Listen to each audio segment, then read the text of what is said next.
Since the early days, additive manufacturing technologies have continued to grow and become more mainstream. New technologies and companies have sprouted up regularly, and some have become obsolete. New materials and technologies seem to be developed almost daily, and 3D printing parts are becoming closer and closer to fully functional parts, and in some cases, used in aircraft and rocketry are fully functional parts. Some companies use 3D printed parts as short-run production parts.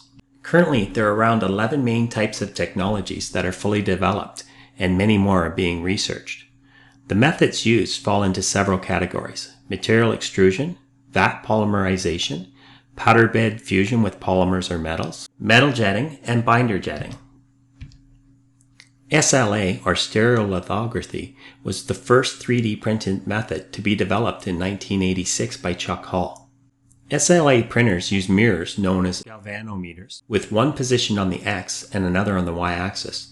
These galvos rapidly aim a laser beam across a vat of resin, selectively curing and solidifying a cross-section of the object inside this build area, building it up layer by layer. Most SLA printers use a solid-state laser to cure parts. The disadvantage of these types of 3D printing technology using a point laser is that it can take longer to trace the cross-section of an object when compared to DLP, digital light processing, which will be discussed shortly. FDM, or fused deposition modeling. FDM printers use a spool of filament loaded into the printer and fed through a printer nozzle in the extrusion head. The printer nozzle is heated to the desired temperature, whereupon a motor pushes the filament through the heated nozzle, causing it to melt. The printer then moves the extrusion head along with specified coordinates, laying down the molten material onto the build plate where it cools down and solidifies. Once a layer is complete, the printer proceeds to lay down another layer. This process of printing cross sections is repeated until building layer upon layer until the object is fully formed. Depending on the geometry of the object, it is sometimes necessary to add support structures. For example, if a model has steep overhanging parts, support will be required. SLS, Selective Laser Sintering. The SLS process first has a bin of polymer powder which is heated to a temperature just below the polymer's melting point. Next, a recoating blade or wiper deposits a very thin layer of the powdered material, typically 0.1 mm thick, onto a build platform.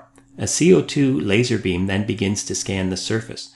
The laser will selectively sinter the powder and solidify a cross-section of the object. Similar to SLA, the laser is focused on the correct location by a pair of galvos.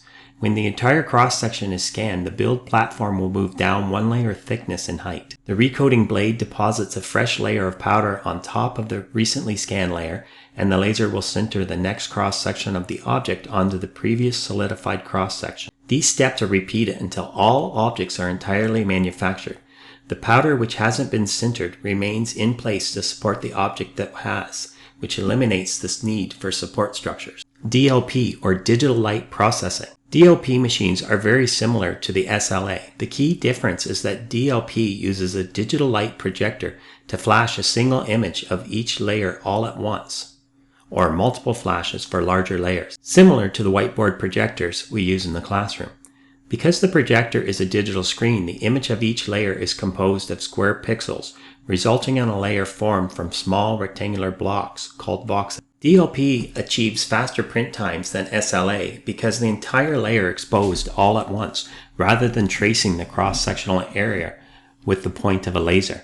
Light is projected onto the resin using light-emitting diodes, or a UV light source that is directed to the build surface by a digital micromirror device. The digital micromirror device is an array of micromirrors that control where the light is projected and generate the light pattern on the build surface. MSLA, Masked Stereolithography. MSLA utilizes an LED array as its light source, shining UV light through an LCD screen, displaying a single layer slice as a mask, hence the name. Similar to DLP, the LCD photomask is digitally displayed and composed of square pixels. The pixel size of the LCD photomask defines the granularity of a print. Thus, the XY accuracy is fixed and does not depend on how well you can zoom or scale the lens, as is the case with DLP.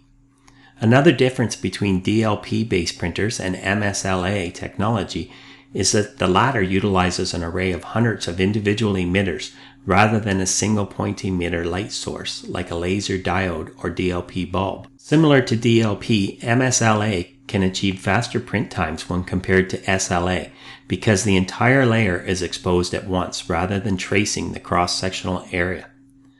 Due to the low cost of LCD units, MSLA has become the go-to technology for the budget desktop resin printer segment.